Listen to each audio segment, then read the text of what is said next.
ఏమైతే నేనైతే ఆ కేసీఆర్ అయ్య రాకపోతే ఏడ్చినాము.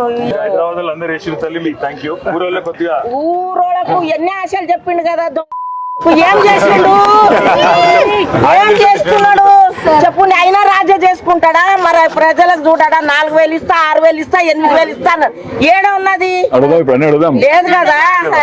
ఇంటికి 500 ఇస్తాను, మళ్ళా ఏదో కార్డు మీద ఉంటే 2,500 ఇస్తాను. మరి మరి ఇక ఏడున్నది?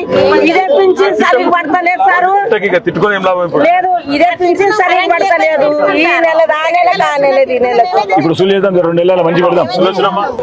తెలంగాణ వచ్చిన షాప్లలో జనరేటర్ లేకుండే, ఇప్పుడు జనరేటర్ పెట్టుకోవాలి. షాప్లలో కూడా కరెంట్ ఉంటది. ఇప్పుడే ఈ హాలత్ ఉన్నాక రేపటికి ఇంకెంత అవుతుంది, ఇంకెంత ఆగమవుతుంది, చాలా ఆగమవుతుంది.